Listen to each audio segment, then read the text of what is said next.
Hello students, welcome back. आज की class में हम सिंगल एंट्री कंटिन्यू करेंगे अपना टॉपिक। अभी तक हमने सिंगल एंट्री के बेसिक क्वेश्चंस कर लिए थे और लास्ट क्लास में हम लोगों ने जो क्वेश्चंस करे थे वो थे conversion of single entry system into double entry system, जहां पर हमने BR account, BP account, total creditors account और टोटल डेटर्स अकाउंट बनाए थे। आज हम इसके फुल फ्लेज क्वेश्चंस को अटेम्प्ट करेंगे। तो आइए देखते हैं। हमें मनमोजी लाल के बिजनेस की पोजीशन गिवन है 1 अप्रैल 2018 पे कि उनके पास क्रेडिटर्स थे 1,70,000 रुपीज के, फ्री होल्ड प्रीमिसेस थे, स्टॉक, डेटर, फर्नीचर। इसके साथ साथ हमें क्वेश्चन के अंदर ही इनकी कैश बुक का एक एक्सट्रैक्ट गिवन है, फिर हमें एडिशनल इंफॉर्मेशन गिवन है। हमें कहते हैं ट्रेडिंग P&L अकाउंट और बैलेंस शीट बनानी है। सबसे पहले हम बनाएंगे opening balance sheet. Opening balance sheet यानी कि जो बैलेंस शीट हम बनाएंगे वो है 1 अप्रैल 2018। हमें गिवन है क्रेडिटर्स हैं 1,70,000 रुपीज के, हमने लिख दिए जी बैलेंस शीट की लायबिलिटी साइड पे। फ्री होल्ड प्रीमिसेस एसेट है तो एसेट साइड पे लिख दिया। स्टॉक अगेन एसेट है, डेटर अगेन एसेट है तो हमने बैलेंस शीट की एसेट साइड पे लिख दिया। फर्नीचर अगेन एक एसेट है, ये भी हमने मेंशन कर दिया। इसके बाद जो हमें एडिशनल इंफॉर्मेशन में दे रखा है कि बैंक ओवरड्राफ्ट 1 अप्रैल 2018 पे कितने रुपए का था? 1 लाख रुपीस का था। इसके अलावा 1 अप्रैल 2018 की हमें कोई फाइनेंशियल पोजीशन के बारे में कुछ भी नहीं कहा गया, तो हमने इतना लिख दिया और हमारी कैपिटल निकल आई balancing figure. This will be our closing capital. In fact आप कह लीजिए कि इस साल ये जो हमने बैलेंस शीट बनाई है 1 अप्रैल 18 पे, उस दिन पे हमारी कैपिटल कितनी थी? 7 लाख रुपीस की थी। इसी का यूज होगा क्लोजिंग बैलेंस शीट में कि हमारी कैपिटल है ये 7 लाख रुपीस की। इसके बाद आ जाते हैं जी हम हमारे कैश बुक पे। डेटर्स रिसिप्ट साइड पे दिया हुआ है 1,50,000 रुपीज। सेल्स गिवन है, बैंक ओवरड्राफ्ट हमने लिख दिया, expenses, drawings, creditors, cash in hand, cash at bank. इसके अलावा closing stock, closing debtor, closing creditor.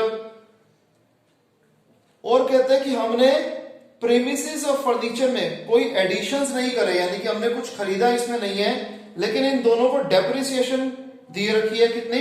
10% और 15% रिस्पेक्टिवली। और provision for bad and doubtful debts हमें 2.5% का क्रिएट करना है। देखिए स्टूडेंट्स, हमें डेटर और क्रेडिटर के बारे में बैलेंसेस गिवन है जो हमने यहां पर यूज करे। इसी से हम टोटल डेटर और टोटल क्रेडिटर अकाउंट बना देंगे। डेटर का ओपनिंग बैलेंस हो गया 2 लाख रुपीस और क्रेडिटर्स का ओपनिंग बैलेंस हो गया 1,70,000 रुपीस। क्लियर है? अब देखिए आगे, डेटर से हमें 1.5 लाख रुपए मिले हैं तो क्या हो जाएगा? डेटर्स का बैलेंस रिड्यूस हो जाएगा, यानी कि हम क्रेडिट साइड पे लिख देंगे by cash oblique bank account 1,50,000 rupees. Next, sales हमने करी 8 लाख रुपए की, ये कहां पर आता है? ट्रेडिंग अकाउंट की क्रेडिट साइड पे आता है। फिर एक्सपेंसेस, नॉर्मल एक्सपेंसेस दिए हैं तो हम P&L अकाउंट की डेबिट साइड पे लिखेंगे। ड्रॉइंग्स 30,000 है, कैपिटल में से माइनस हो जाएगी।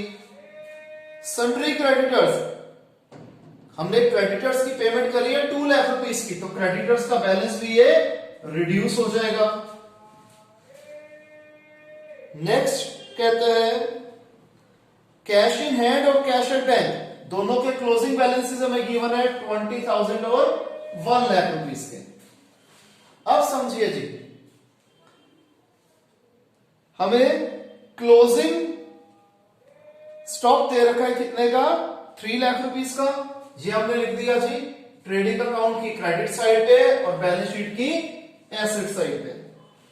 क्लोजिंग डेटर्स है 2,50,000 के, यानी कि डेटर्स का क्लोजिंग बैलेंस है 2,50,000, ये हमने लिख दिया यहां पर और बैलेंस शीट में भी लिख दिया। इसके ऊपर जो प्रोविजन लगानी होगी वो भी लगा देंगे। क्लोजिंग क्रेडिटर 1,20,000, अगेन हमें क्रेडिटर्स का क्लोजिंग बैलेंस गिवन है जी, ये हमने लिख दिया और सेम चीज आ जाएगी बैलेंस शीट की लायबिलिटी साइड पे। फिर प्रीमिसिस के ऊपर डेप्रिसिएशन लगाना है 10%। प्रीमिसिस हमारे पास कितने की थी, 5 लाख रुपीस की थी, इसका 10% डेप्रिसिएशन 50,000 रुपीज, ये हमने लगा दिया प्रीमिसिस के ऊपर, कहां पर, बैलेंस शीट में। और जो 50,000 डेप्रिसिएशन है ये आ जाएगा P&L अकाउंट की डेबिट साइड पे। नेक्स्ट 15% हमें डेप्रिसिएशन लगाना था फर्नीचर के ऊपर। फर्नीचर हमारा कितना था, 20,000 रुपीज का, 20,000 का 15% 3,000 रुपीज, ये हमने फर्नीचर के ऊपर डेप्रिसिएशन लगा दिया। और जो 3,000 डेप्रिसिएशन है ये हम लिखेंगे P&L अकाउंट की डेबिट साइड पे। फिर प्रोविजन फॉर डाउटफुल डेब्ट्स है 2.5%। 2.5% किसका, जो हमारी क्लोजिंग फिगर थी, क्लोजिंग फिगर, क्लोजिंग बैलेंस था 2.5 लाख रुपए, 2.5 लाख का 2.5% 6,250 रुपीज, ये आ जाएगा P&L अकाउंट की डेबिट साइड पे to provision for bad debts. Clear है यहां तक। अब देखिए जो हमारा डेटर अकाउंट है उसमें बैलेंसिंग फिगर आ जाएगी क्रेडिट सेल्स की, और जो हमारा क्रेडिटर्स अकाउंट है उसमें बैलेंसिंग फिगर आ जाएगी क्रेडिट परचेजेस की। क्लियर। अब देखिए टोटल सेल्स क्या होती है, cash sales plus credit sale. हमें क्वेश्चन के अंदर सेल्स कितनी दे रखी है, कैश सेल्स दे रखी है 8 लाख रुपीस की, और हमने क्रेडिट सेल कितने की निकाली, 2 लाख रुपीस की, तो टोटल सेल्स हो गई 10 लाख रुपीस की। जो हमने यहां लिख दी कि सेल्स थी हमारी 10 लाख रुपीस, हमने गलती से इसे डायरेक्ट पहले टिक मार दिया था, जबकि होना चाहिए था 8 lakh plus 2 lakh that is 10 lakh rupees. इसी तरीके से हमारे जो परचेजेस है, हमें कैश परचेजेस तो गिवन नहीं है, तो जो क्रेडिट परचेजेस है वही हमारे टोटल परचेजेस बन जाएंगे, जो कि हो गया 1,50,000 रुपीस। अब इसके बाद जो हमारी ये जो ओपनिंग बैलेंस शीट थी, इसका जो स्टॉक था वही हमारा यहां पर आ जाएगा ओपनिंग स्टॉक। अभी तक हम लोगों ने क्या कर लिया है, डेटर्स अकाउंट बना लिया, क्रेडिटर्स अकाउंट बना लिया। अब एक एक करके यहां से ओपनिंग बैलेंस शीट बना लिया, ट्रेडिंग अकाउंट को क्लोज करते हैं। क्रेडिट साइड का टोटल पड़ा हमने दोनों तरफ लिख दिया, तो बैलेंसिंग फिगर आ गई डेबिट साइड पे to gross profit transfer to P&L account. यही बैलेंस कहां आ जाएगा, P&L अकाउंट के क्रेडिट साइड पे आ जाएगा by gross profit transfer from trading account. Again हम क्या देख रहे हैं, क्रेडिट साइड का टोटल पड़ा है, हमने दोनों तरफ लिख दिया। इस टोटल में से ये चारों आइटम्स को माइनस कर दिए तो आ गया हमारा नेट प्रॉफिट, जो हम ट्रांसफर करेंगे कैपिटल अकाउंट में। तो हमने कैपिटल में ये नेट प्रॉफिट ऐड कर दिया, ये फिगर आ गई, दोनों को ऐड करा इतना आ गया। और हमने एसेट साइड का टोटल करा, हम क्या देख रहे हैं, हमारी लायबिलिटी और एसेट साइड दोनों का टोटल सेम है, यानी कि आंसर हमने एकदम ठीक किया है। क्लियर है स्टूडेंट्स, इसे कॉपी कीजिए।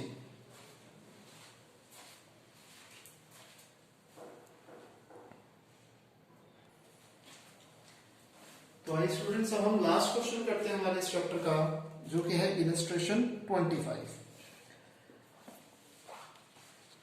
राजेश अपनी बुक्स को प्रॉपर डबल एंट्री पे मेंटेन नहीं करते थे। हमें पर्टिकुलर्स दिए हुए हैं, हमें ट्रेडिंग अकाउंट, P&L अकाउंट और बैलेंस शीट बनानी है।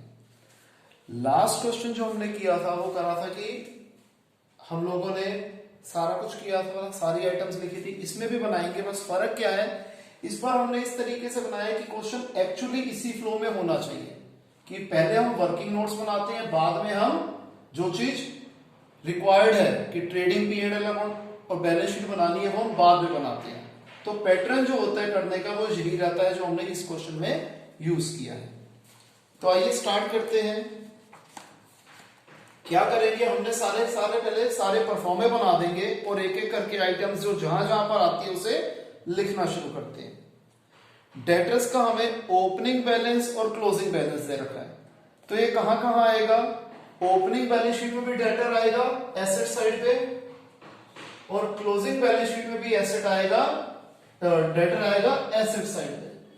तो ओपनिंग में था 90,000, क्लोजिंग में था 1,25,000 प्लस जो हम डेटर्स अकाउंट बनाएंगे तो ओपनिंग बैलेंस हो जाएगा टू बैलेंस ब्रॉट डाउन और क्लोजिंग बैलेंस हो जाएगा by balance carrying down.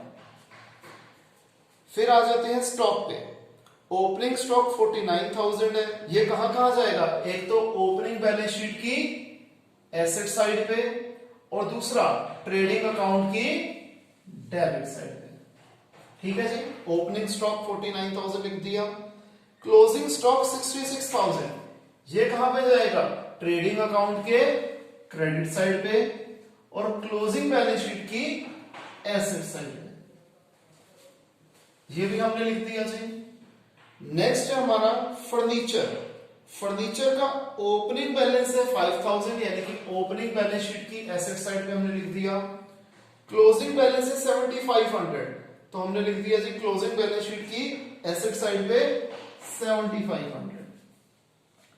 Creditors opening balance sheet की लायबिलिटी साइड पे 30,000 रुपीज और क्लोजिंग बैलेंस शीट की लायबिलिटी साइड पे 22,500 रुपीज। अब हम क्योंकि टोटल क्रेडिटर्स अकाउंट में आ रहे हैं तो ओपनिंग बैलेंस होता है by balance brought down, closing balance होता है टू बैलेंस कैरिंग डाउन। यहां पर भी हमने इसे लिख दिया। ठीक है जी। आगे देखते हैं। फिर हमें दे रखा है कि जो उनकी ट्रांजैक्शंस है वो इस तरीके से हुई। कैश कलेक्टेड फ्रॉम डेटर्स 3,04,000 हमें डेटर से 3,04,000 रुपए मिले हैं। अब इसका इफेक्ट कहां जाएगा? एक तो डेटर्स हमारे कम हो जाएंगे 3,04,000 रुपए से प्लस सेकंड इफेक्ट क्या जाएगा कि कैश बुक का बैलेंस हमारा 3,04,000 रुपए से बढ़ जाएगा। आगे कैश पेड टू क्रेडिटर्स 2,20,000 एक तो हमारा कैश बुक का बैलेंस रिड्यूस हो जाएगा और हमारा क्रेडिटर्स की भी लायबिलिटी हमारी ये रिड्यूस हो गई यानी कि हमने डेबिट साइड पे लिख दिया। सैलरीज कहां आएगी? P&L अकाउंट की डेबिट साइड पे 60,000 रुपीज और सैलरी से हमारा कैश रिड्यूस होगा तो कैश बुक की क्रेडिट साइड पे भी लिख देते हैं। फिर रेंट की भी सेम ट्रीटमेंट है, P&L अकाउंट की डेबिट साइड और इससे हमारा क्या हुआ बेटा? हमारी कैश जो है वो रिड्यूस हो गई 7,500 से।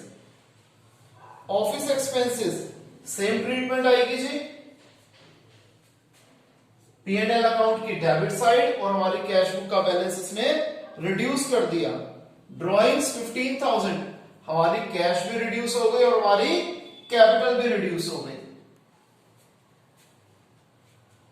एडिशनल कैपिटल इंट्रोड्यूस इससे हमारी कैश बढ़ जाएगी और हमारी कैपिटल भी बढ़ जाएगी। आगे कैश सेल्स 7,500।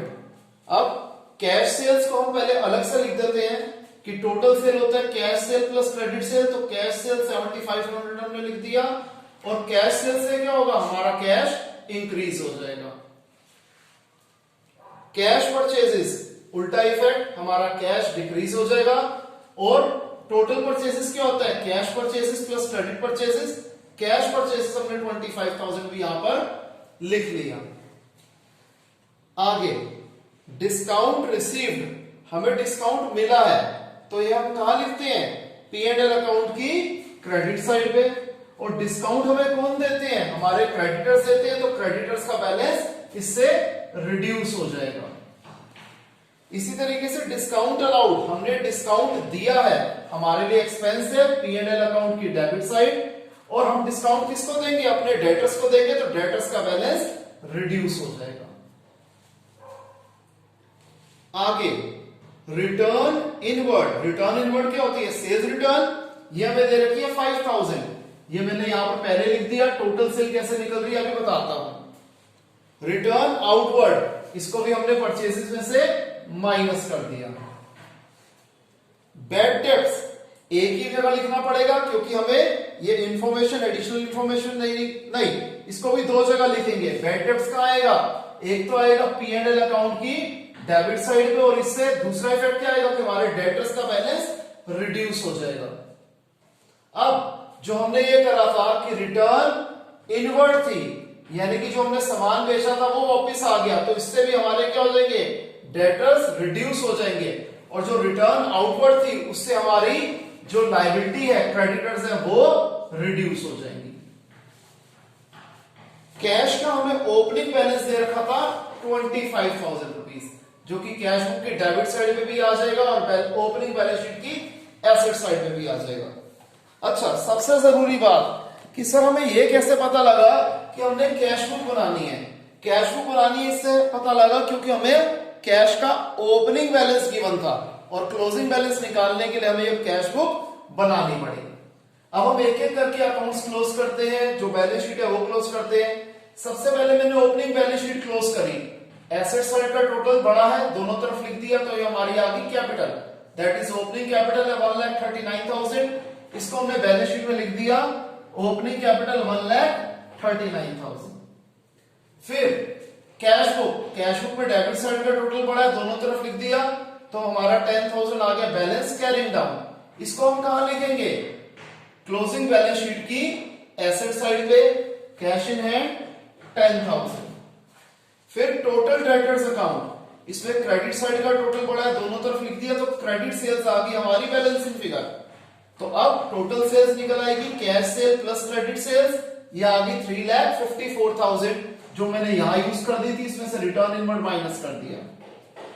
फिर हम क्या करेंगे जी, अब टोटल क्रेडिटर अकाउंट को क्लोज करते हैं। डेबिट साइड का टोटल पड़ा है, दोनों तरफ लिख दिया, बैलेंसिंग फिगर आ गई क्रेडिट साइड पे, जो कि है क्रेडिट परचेजेस की। अब टोटल परचेजेस क्या होता है, cash purchase plus credit purchase, दोनों को ऐड कर दिया, आ गया 2,45,000, ये हमने यहां लिख दिया और इसमें से रिटर्न आउटवर्ड माइनस कर दिया। अब हमारा ओपनिंग बैलेंस शीट बन गई, कैश बुक बन गया, डेटर्स अकाउंट बन गया, क्रेडिटर्स अकाउंट बन गया। अब हम एक एक करके यहां पर आ जाते हैं। ट्रेडिंग अकाउंट में क्रेडिट साइड का टोटल बड़ा है, हमने लिख दिया, बैलेंसिंग फिगर आ गई ग्रॉस प्रॉफिट, जिसे ट्रांसफर किया जाएगा P&L अकाउंट की क्रेडिट साइड पे। क्रेडिट साइड का टोटल बड़ा है, दोनों तरफ लिख दिया, बैलेंसिंग फिगर आ गई नेट प्रॉफिट, जिसे हम क्या करेंगे, ट्रांसफर करेंगे कैपिटल अकाउंट में, तो हमने कैपिटल में नेट प्रॉफिट ऐड कर दिया। अब यहां पर क्या कह रहा है, ये एक पॉइंट हमारा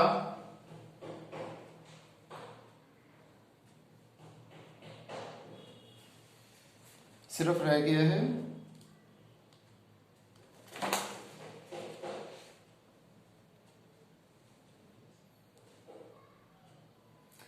कि जो हमारे 2,500 रुपए से फर्नीचर जो इंक्रीज हुआ था, कहीं पे हमें जो कैश ट्रांजैक्शन की समरी थी ये नहीं दे रखा कि हमने वो क्रेडिटर्स, वो हमने फर्नीचर की पेमेंट करी है। जब हमने फर्नीचर की पेमेंट नहीं करी तो ये उधार है, तो ये बैलेंस शीट की लायबिलिटी साइड पे आ जाएगा क्रेडिटर्स फॉर स्टेशनरी, जो कि आ गया 2,500 पे। अब हम क्या देख रहे हैं, लायबिलिटी साइड और एसेट साइड दोनों का टोटल इक्वल है, यानी कि आंसर हमारा एकदम सही निकला है।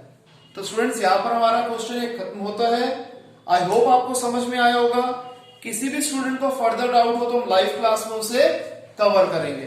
तो स्टूडेंट्स आज के लिए इतना ही, मिलते हैं नेक्स्ट क्लास में, तब तक के लिए बाय, टेक केयर।